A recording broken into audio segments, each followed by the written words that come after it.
রাজধানীর বাজারে স্থিতিশীল রয়েছে ছোলা, খেজুর ও চিনি সহ রোজা সংশ্লিষ্ট পণ্যের দাম। তবে লেবুর দাম এখনো চড়া। ভোজ্য তেলের সরবরাহ বাড়ায় পরিস্থিতি আগের থেকে কিছুটা উন্নতি হয়েছে বলে জানান বিক্রেতারা। ফলমূল, মাছ, মাংস, সবজি ও চাল ডাল থেকে শুরু করে সব ধরনের পণ্য মেলে রাজধানীর কারওয়ান বাজারে। প্রায় সব শ্রেণী পেশার মানুষ এখানে আসেন কেনাকাটা করতে। সাপ্তাহিক ছুটির দিন হওয়ায় শুক্রবার ভিড়ও কিছু বেশি।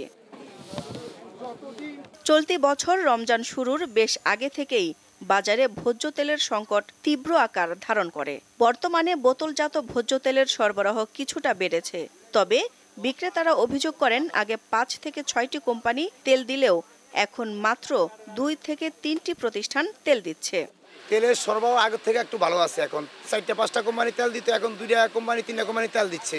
এখন ভালো, শান্ত, এখন সবাই খুশি, পাবলিক তো চায় একটু কমের ভিতরে। সবজির বাজার ঘুরে দেখা যায় ফুলকপি, টমেটো, আলু ও কাঁচা মরিচ সহ বেশিরভাগ কাঁচামালের দাম স্থিতিশীল। তবে বেগুন এখনও প্রকারভেদে ১১০ থেকে ১২০ টাকা কেজিতে বিক্রি হচ্ছে। লেবুর দামও চড়া। মানিকগঞ্জের কলম্বো লেবু আছে, ওটা ১০০ টাকা হালি, ডজন নিলে মনে হয় আমরা ২৮০ বা ২৭০। আর একটা আছে টাঙ্গাইলের সিকলেস লেবু, ওটা ৫০ টাকা হালি বিক্রি করে। এই পর্যন্ত আজকে রোজা ১২টা, এই পর্যন্ত আমি একটা লেবু কিনতে পারলাম না। সবজির দাম তো একটু কম আছে, লেবু, শসা এগুলো একটু দাম বেশি আর।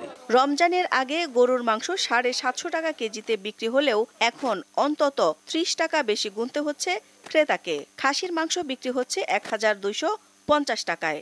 গরুর মাংসের দাম বাড়ছে, আরো বাড়বো, ঈদের সময় আরো বাড়বো। আর যদি কম দামে না আনতে পারি তাহলে কিভাবে বেচবো? তা অবশ্যই আমাকে দাম বাড়াতে হবে। যেরকম আছে সেরকম থাকাই ঠিক, কারণ বাড়লে তো জনগণ কেমনে খাবে। স্থিতিশীল রয়েছে মাছের বাজার। বোয়াল, চিংড়ি, আইড়, কই সহ বেশ কিছু প্রজাতির মাছের দাম কেজি প্রতি ১.৫ থেকে ২০০ টাকা কমেছে। দিলশা দানি, দীপ্ত সংবাদ, ঢাকা।